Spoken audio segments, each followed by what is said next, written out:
For most of the chronic ailments that people are suffering today in the world, the headquarters is in the stomach. Impurities gather over a period of time and you become dense both in body and head. It determines the way you think, feel, understand and experience life.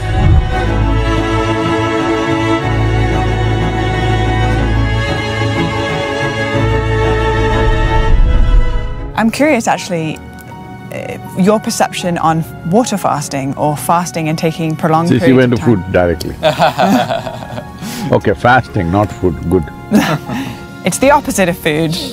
It's time away from food and the benefits, if you believe there are any benefits from allowing ourselves to take a reset and to renegotiate our relationship with food. See, this happened in Los Angeles. A cardiac surgeon drove his… he was a little fascinated with his Ford Mustang. That was his car and he was a little excited about it and one day it started coughing a little bit. So he took it to the local mechanic and said, some problem, please fix it. He said, yeah, doc, come tomorrow morning, it'll be ready. The doctor, before going to work tomorrow morning, he went there, but it was not ready. So he said, okay, come in the evening, it'll be ready. He came in the evening, it was not ready. He said, what's the matter? You said morning, I came. He said evening, I came, what is the issue? And the mechanic was in that kind of mood, he said, see, you're a heart surgeon, you also fix engines, I also fix engines, how come you're paid 10 times more than me? So the doctor looked at him and said, try to fix the engine when it's running, let me see. So human life and human body needs to be fixed when it's running, otherwise it's meaningless. All right, you're going to postmortem what's the point of that? We need to fix this body when it's running.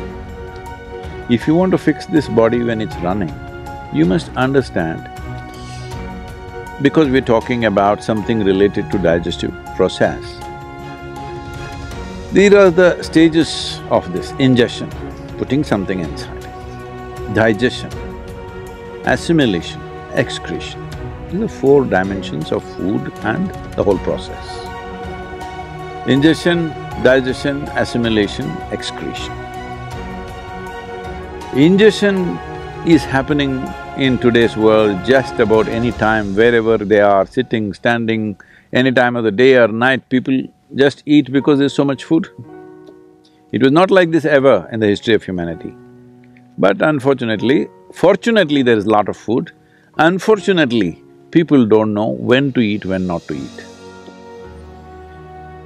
As there are cycles in time, see, we know time only by cycles. If the planet spins one like this, one spin, we say it's a day. Otherwise you wouldn't know. If the moon goes around, we say 1 month. If we go around the sun, then we say 1 year. So our idea of time is essentially cycles. Our birth and death is also a question of cycles. Only because our mother's bodies were in sync with the cycles of the moon, we are even born, otherwise we wouldn't be born. So our whole physical existence is cyclical. The entire spiritual process, we could go into that if you wish, essentially is significant because it's not cyclical. Because cyclical means you're going in circles. If I say you're going in circles, what does it imply? You're in a loop. You're not getting anywhere. Yeah. Usually if I leave you in desert where here there are some mountains, if there are no features, it's just sand, then people end up going in circles. That means you're not getting anywhere, that means you're lost. So the moment you are completely identified with your body and your psychological structure, you will start going in cycles. So in India, in the yogic culture, it's very, very clear, this is called as samsara, that means cyclical life. So cyclical life, as good a merry-go-round it may be, if you arrange it well, it's a good merry-go-round, but you're not getting anywhere. Children can enjoy a merry-go-round. If all the adults are sitting in the merry-go-round and going round and round thinking they're traveling, very tragic, isn't it? So that's what happens. So the body is a cycle. These cycles are very connected with the planetary cycles, with the moon cycle, with the sun cycle, everything. Lunar cycle, solar cycles and the earth cycles are very important for the body. If one has the necessary awareness, they could observe on which day your body doesn't need food. Every other creature knows this. Unfortunately, human beings have forgotten because their thought process or their silly mind has superimposed every other sense they have in their system. If you observe your system, you will see on a particular day, you don't feel like eating. That day you should not eat. But no, you're at your friend's house, there is a party, you stuff yourself, even if your body says no, you stuff yourself. You see all the animals, even if you have a dog at home, on a certain day he refuses to eat, both dogs and cats. Have you noticed this? He will go and eat some blades of grass if it's available and puke and cleanses himself because he is conscious that ingestion is continuously happening, but digestion and excretion is not as efficient as ingestion. Ingestion is happening compulsively, but other parts need to work. Other dimensions of digestive process needs to work. When we say digestion, digestion happens in the whole alimentary canal, not just in the stomach. And assimilation also happens across the entire alimentary canal. Now, excretion doesn't happen only through the alimentary canal, excretion needs to happen on the cellular level also. Impurities gather over a period of time and you become dense both in body and head. If you don't cleanse yourself, then it'll pile up over a period of time. We call this karma, because when it piles up, it determines the way you think, feel, understand and experience life. People may not realize this, but they will think, this is how I am, this is my nature. This is not your nature, this is the way you messed yourself, all right? So this cleansing process, one important thing is to give a break for ingestion. Because other systems are largely involuntary, you can stimulate them, but they're involuntary, they're functioning. Ingestion is a voluntary process. Though unfortunately for most people it's become compulsive, it should be a voluntary process, that is, I eat when I want to eat. When I decide I want to eat, I will eat. My hand doesn't decide when to eat. If there's anything, people are doing this all the time. I relate. I think if we leave a bunch of good chocolates around you, your hand will eat, not you. So ingestion should be a conscious process. To bring this consciousness, there are many methods. One is fasting. Simply denying yourself food and water could cause damage to the system. You must support it with the necessary practices. If you have the necessary practices, the need for food will come down. See, our energies are not coming only from the food that we eat. The sunlight, the air, the water. Actually, if you… in the yogic sciences, we say, if you really keep your system well, 60 to 70% of your energy should come from these three factors: sunlight, air, water. Another 40% should come from the food that you eat. So naturally, volume of food that you eat will compress. I must tell you about myself. When I was young, I'm a big eater. I never became big because my activity was immense. But today what I eat is actually 1/10 or less than 1/10 of what I used to eat at that time. From the age of 19 till now, I'm still the same weight. Same weight, what I was at 19. Only thing is, at that time, all the weight was on my shoulders. Now because of this gravity continuously working on me, kind of pulled it down a little bit. But I kept myself up.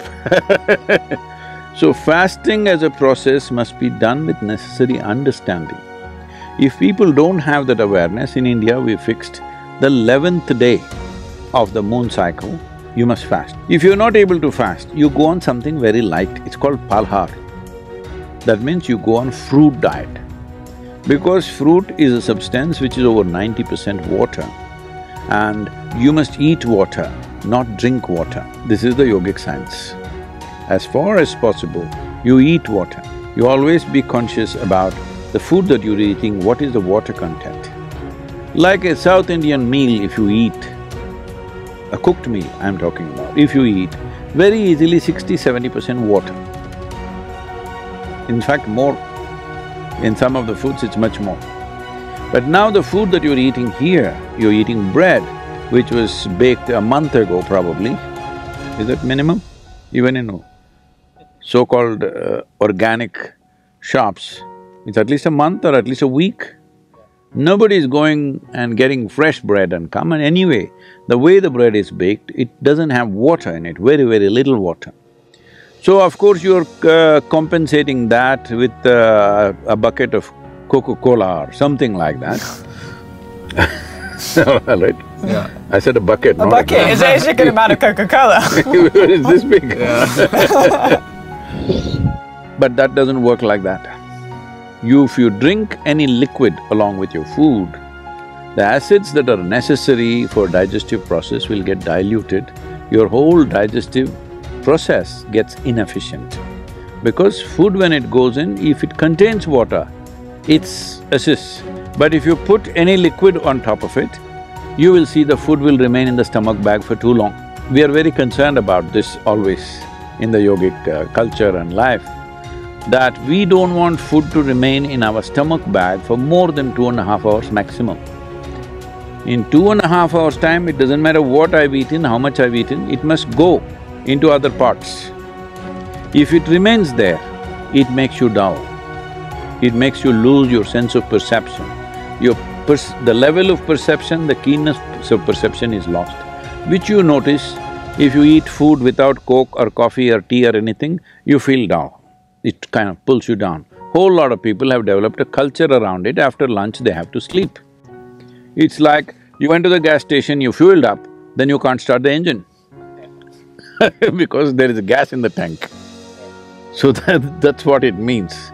So, to ensure that digestive system is in full process, because for most of the chronic ailments that people are suffering today in the world, the headquarters is in the stomach. Yes.